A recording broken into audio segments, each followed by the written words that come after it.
Hello fellow bass fishermen, this is JC Bass Fishing Channel, and today we're going to talk a little bit about starting fishing tournaments or just starting fishing, all the way to the equipment that you should have, the tackle that you should bring and stuff like that.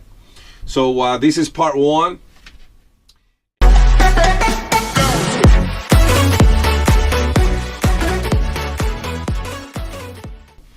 We're gonna start. I'm gonna try to do it as in order as possible, chronological order as possible, so that way if anybody uses the video to try to get their license and stuff like that, they can do it getting a fishing license. Okay, every state or most of the states, you gotta have a fishing license in order to go out and fish. You just gotta make sure that you have a fishing license, and they have it different ways. You can get a 1 day, 3 day, 10 day, 5 days. You can get a year, 2 year, 3 years on life.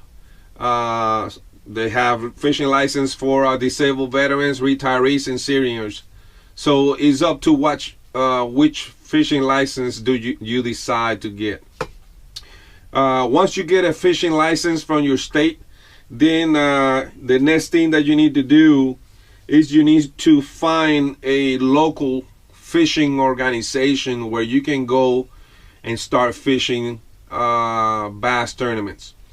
You can find that easily. You just look into, go on the internet and do a search for local bass fishing clubs, and you should be able to find some of the clubs in the area. Do some research and figure out which one you like the most, and it's better for you in accordance to, you know, do they take co-anglers, because most of the time is only boaters doing it, and they have co-anglers, or if they fish as teams. So it's up to you to find out all that. Once you find all that, then you can join whichever club you find, and that will get you started. Now if you want to join a bigger organization, then you have the FLW, TH Marine, BFLs. You have the ABA. You can join the ABA also and fish the Open Series, the Bass Pro Shops Open Series, and they have different leagues that you can join. In order to join the bigger ones, now you have to get in the internet and you have to buy a registration with that organization and so on. So I'm going to try to see if I can get you through this without making it too difficult, because it's very simple. So you go in the internet, you can go look for FLW BFL, and it will take you to that page. Just join or register with the FLW or the ABA, whichever you decide to join. I believe the FLW right now in 2019 is $75. I remember it used to be $50 year or two ago. So the ABA, I believe, is like $35. So you pay that, you register with them, and then you're gonna receive a card that is gonna be like a member card. And FLW is gonna be a competitor's number with your member number, and then in the ABA is just a member card with your member number. Once you do that, then you have to decide which one of the two you want to fish. One of the ways that you can do that is by looking at the different divisions that they have, and then figuring out the different lakes that they're gonna fish that are close to you and the most convenient for you to go. And then you just join that division. Either, in my case, I live in the west side of Georgia, close to Alabama, so I fished the FLW BFLs. So I have the Bama division, and I also have the Georgia division. So I can, or the Bulldog division. So I can fish either both of them or each one of them. So it doesn't matter, because the lakes are pretty close to where I live. So you have to decide which one of the two you want to do. What I'm going to do is I'm going to go ahead and talk about the FLW BFL, since it's the one that I fished the most, and that way it's a lot easier for me to explain it to you. Now, most of the divisions in the organizations, they work the same way. Okay, they work the same way. The majority of the steps that I'm going to cover here are basically the same. So you just do that and use common sense, and you should be good to go.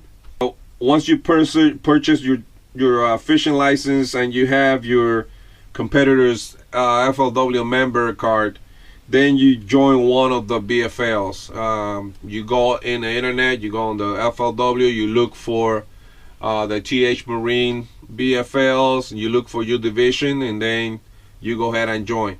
Now once you join, you look for the first tournament.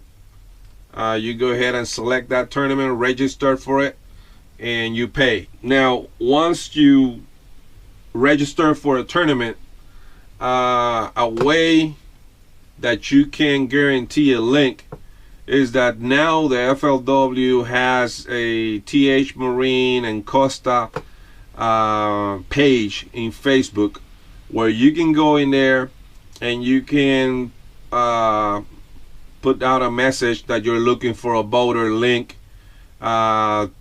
to basically have your tournaments guarantee for that year. Now it's up to you. You can look for a boater every tournament, or you can just go ahead and find a boater that is going to fish all the tournaments and just link up with that boater for the whole year. That way you don't have to be looking for a boater every time you join one of the tournaments or you want to fish one of the tournaments, because it after a while it can become a little frustrating when you can't find anybody. And if you don't find a link, then your name is gonna go into like a waiting list, and depending on the number that you have, then once boaters start signing up without links, they go ahead and link both of you, and that way you will be fishing that tournament. But if it doesn't happen, then you're not gonna have a boater, and it's a good chance you're not going to be able to fish that tournament. Now on the boater side, it's different. The boater side, well, what they do is they do a boater on boater draw, and then they have to decide which one is going to use which boat and who's going to fish from the front, or they can fish both from the front. They got their own rules for that. I have never been in that situation, but is pretty much what's going to happen to the boaters if they don't have a link. Now let's say you found a link, and now you're guaranteed to fish.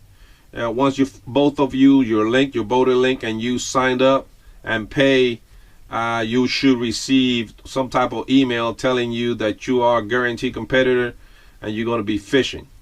What's going to happen after that is probably the Thursday before the tournament, you're going to get a pre-registration email that morning, probably around 10 o'clock in the morning, somewhere in there.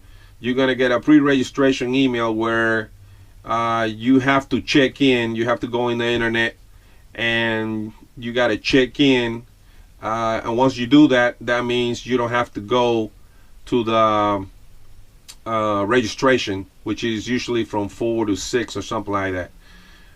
You just show up for the briefing and the pairing of boater and co-anglers, and that's going to happen starting at 6:30 on the Friday before the tournament. So the Friday before the tournament, you will have a meeting. If you don't pre-register, you have to be there between 4 to 6 to register for the tournament, or pre-register for the tournament.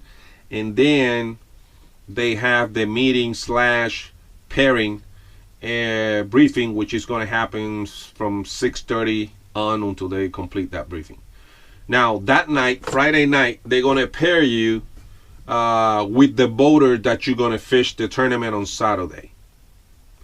And when that happens, they're going to send you a text to your phone, to your cell phone, and in that text you're going to receive the information on who's your boater, the flight you're going to be on, at what time is takeoff, and at what time you check in the afternoon, and all that. So you're going to have all the information that you need to fish on that tournament on the next day.